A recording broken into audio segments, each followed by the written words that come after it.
Time for a little Boss IR-200 and FR-12 Tonemaster cabinet update. So now, let's see. Since the last update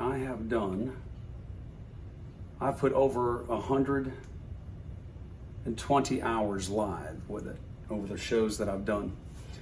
And I have to tell you, I am just enjoying not having to hunt and peck for tone like I typically would. And I have to attribute it to the nature of the handshake that's being made by that IR-200 Boss unit going into that FR-12 Tonemaster.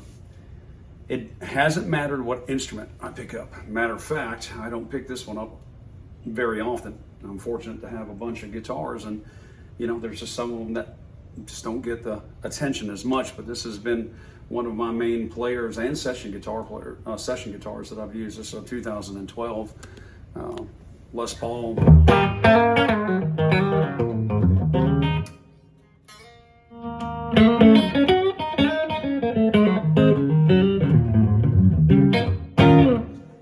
I've noticed how the combination of the FR-12 Tonemaster cabinet, in addition to the IR-200, that every guitar that I've picked up, you're in the ballpark. And it's just really simple, intuitive ways to change things around. I'm gonna put the guitar down for a second just to show you what it is that I'm talking about. Because first of all, I am a very technically proficient-minded guy, but here's what I don't wanna deal with. I don't wanna deal with live on stage. I don't wanna deal with having to go through menus. I don't wanna do that.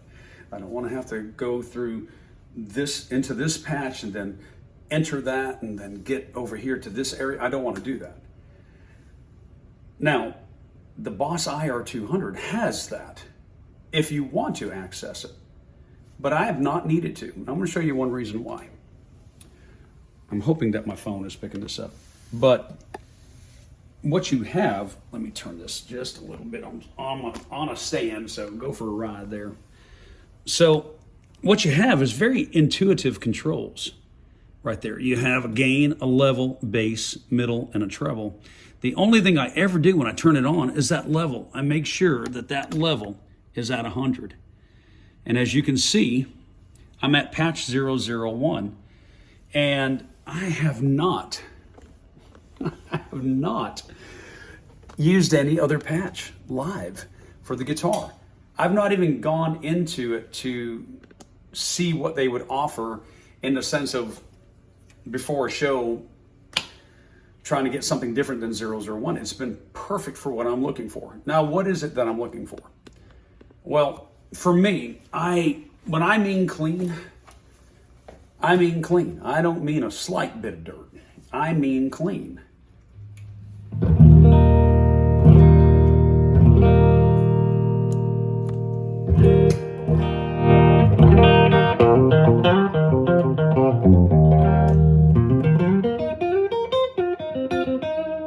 I don't know how that's translating over this iPhone, but standing 2.5 feet away from that FR-12, there's no breakup. So a lot of times in the demonstrations of tones, people's clean sounds have dirt, and I don't want dirt. So that's the first thing. I don't want that in my bass sound, and when I want it, I'll add it. Number two, I want loud. Now, it's not that I want to play loud all the time. I just want that headroom.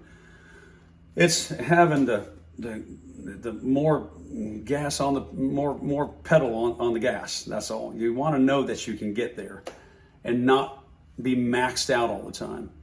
And this combination has done it. The handshake that the Boss IR-200 to the FR-12, that signal handshake it makes is perfect. The Fender FR-12 cabinet wants a line signal into it, not an instrument level signal. So if I take this cable out of that guitar and just plug it straight in, you're not going to get what you want. You have to have line signal.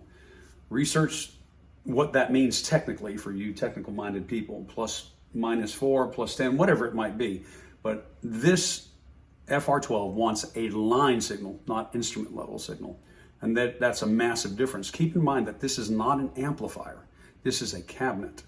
So it's getting that perfect signal from that Boss IR-200. What the IR-200 is allowing me to do literally is to take any guitar and plug it in, and then the cabinet allows me volume, bass, mid, treble, and cut at my disposal, instantly turning around to what I'm familiar in my world, which is turning knobs, and not needing to go into a menu-based computer digital setup.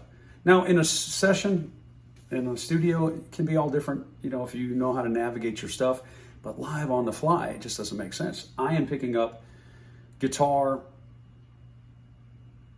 number 1 to guitar number 2. Sometimes I take 3 guitars to a show, and you know, I don't have a guitar tech or anything, so I'm taking this off me, putting it on and grabbing a single coil and putting it on there. And listen, I'm in the ballpark.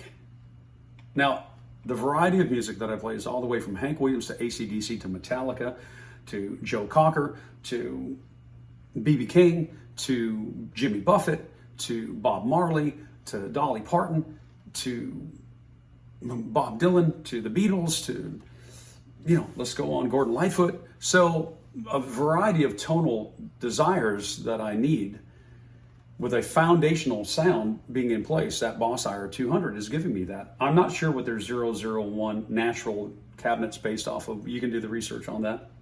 I simply haven't, because if this is all that cabinet, that IR-200 did, that's what I want.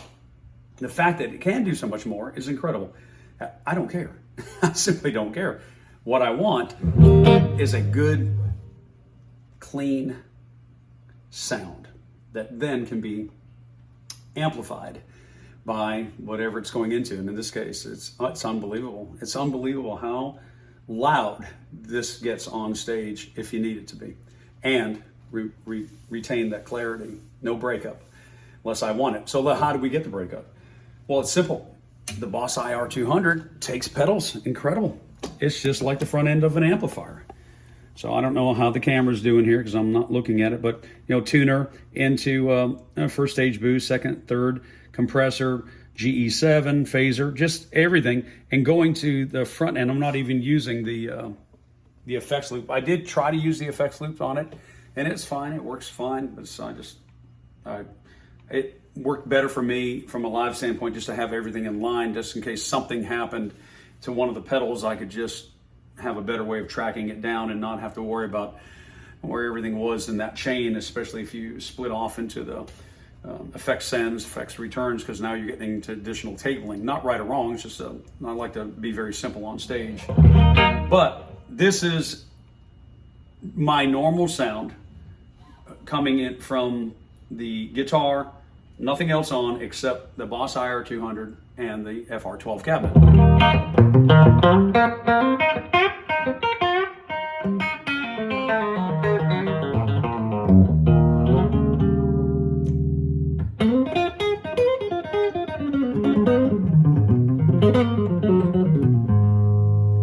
I would probably right there, that pickup right there is just a little bit muddy, so what I would do is I'd back the bass down and I'd see how that sounds to me.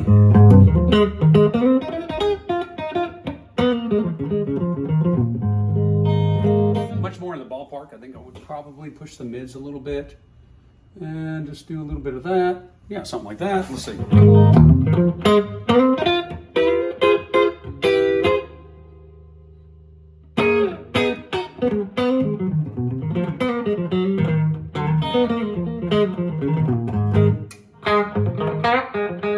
Then I would use my tone control to get down. And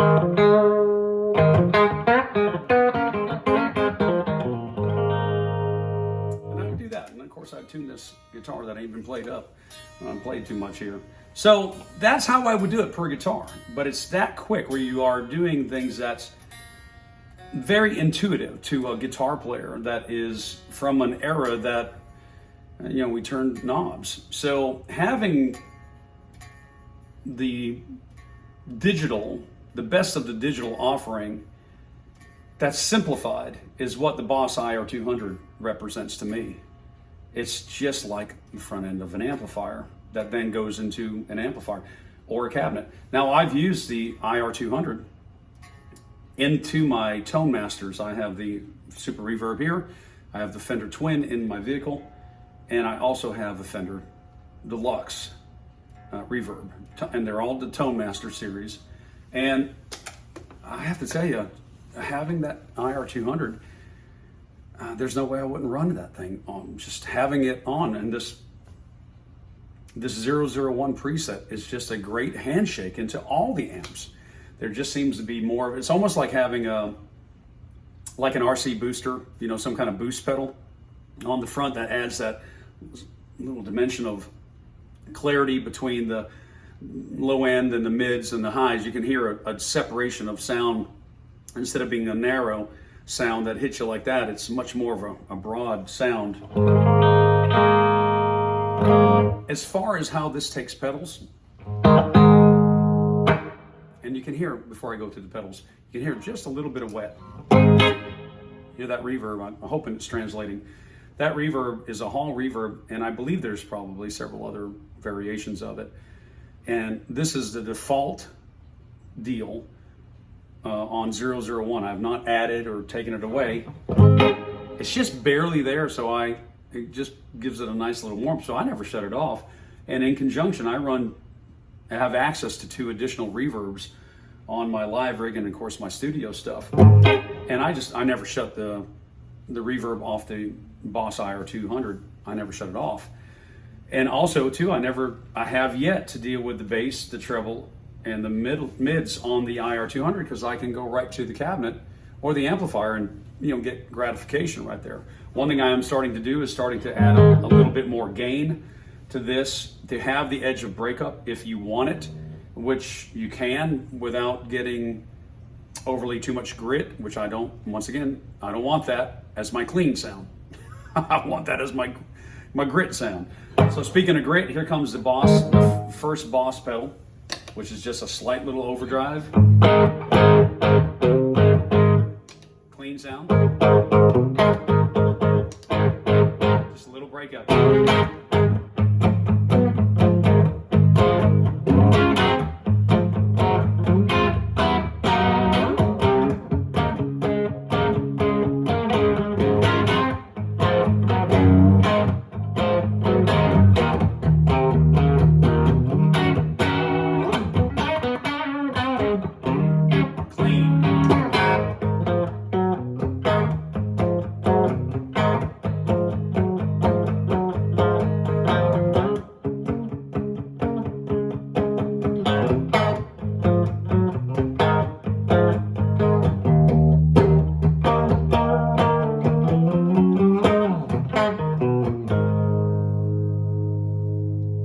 Tuning would be even better, but all of that to say, this guitar hasn't been played in a while, so she's a little bit temperamental today. That's okay.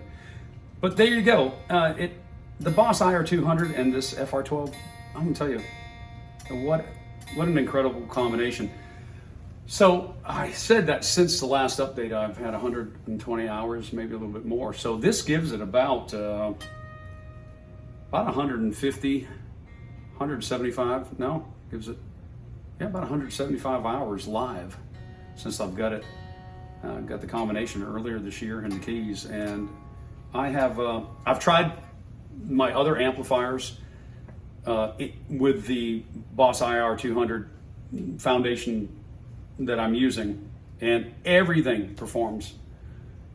There's not a dog in a bunch. It's any of it is more than acceptable. For me, the Tonemaster Deluxe Reverb, obviously if you're buying a Deluxe Reverb, then you already have to understand that the properties of that is to break up around that 4 to 4.5 already. So that is the nature and the desirable thing about that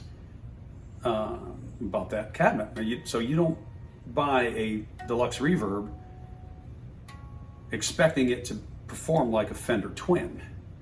So if I am picking on what amplifier, of the Tonemasters that are at the top of my list as far as amplifiers are concerned. Then it's the Fender Twin, then of course this Super Reverb, and you could get by with the Deluxe in a smaller environment, and depending on who was running sound, if you're into that kind of thing. But once you start hitting that amplifier at a certain volume, you're going to have the breakup that's inherent to that amp. So you need to understand that. But that's one thing that this FR-12 has shown me, that this whole impulse response world now that's that is among us as guitar players, it's incredible to hear something that is just designed to translate an impulse response, which that's the design foundation of this Fender Tonemaster FR-12. My buddy that I play with music was on Thursdays. He bought an FR-12 after hearing mine, and he uses a Helix Stomp. The Helix Stomp. It's not the big version, but the small one. So he's been getting into purchasing some IRs, which I've not done. And it's been phenomenal to hear his FR-12 and what a purchased IR can do. And the Stomp itself has incredible stuff to begin with. So it's great. You got to realize that's 1,000 watts speaker on the inside there. So the clean headroom is absolutely phenomenal and can be attained if your handshake is correct, obviously relative to the IR that you're using to get that handshake. And in this case, that Boss IR-200 is just great. I haven't tried anything else because I don't have anything else. I got a dear friend there, Darren at Guitar Everyone on YouTube. If you haven't seen his stuff, please go check him out. Check him out. He's got the IR-200 and he's got the FR-12 cabinet now, but he also has some other different, I think he has the Tone X1 and some other devices that he's used, and very well studied individual on the properties and the characteristics of that. Me, I've found what I'm looking for, and when you start pushing as many shows that I've done this year, or in the sheer amount of hours, and the lack of the desire to have to always go inside and tweak to such a fine degree that you have to go in through menu to menu and level to level, that's not of interest to me. So therefore, I want to turn something on, make a move on it, leave it on the floor, step on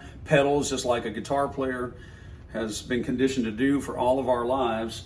And then if something doesn't quite sonically sound right, turn around and move something on your amplifier, your cabinet, and get what you need, or reach down and make a small adjustment on one of your other pedals that you would typically understand exactly what you're looking for.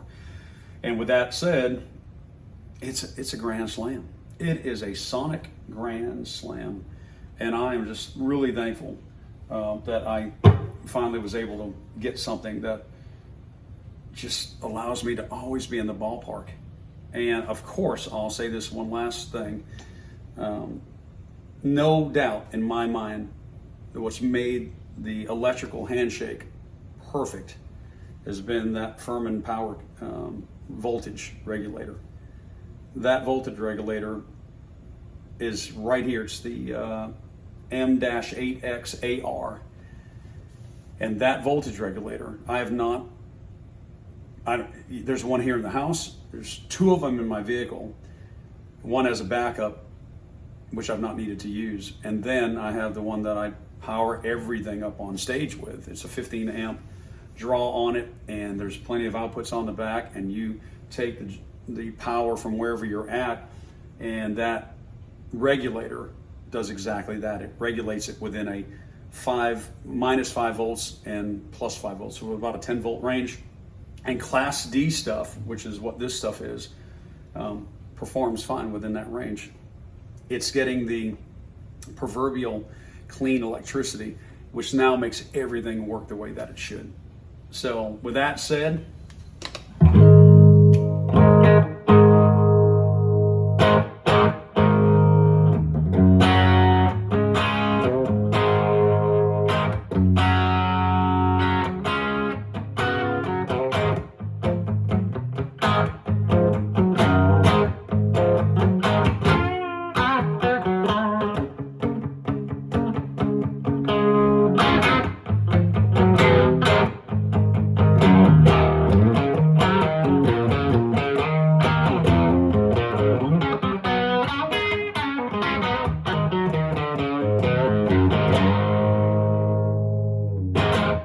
this guitar needs a little love, and it's going to get that just as soon as I stop this video. But I wanted to give you all an update. Thank you all for listening to that. I've had quite a few questions about it, and I'll be continuing to do that as time goes on. I'll be using this device a lot in the studio here as we head back to Nashville, Tennessee. Got quite a bit of session work that I'll be doing for several producers that I'll be working for. But right now, that's the live update, and it's a grand slam. The Boss IR-200, the Fender Tonemaster FR-12, a sonic grand slam.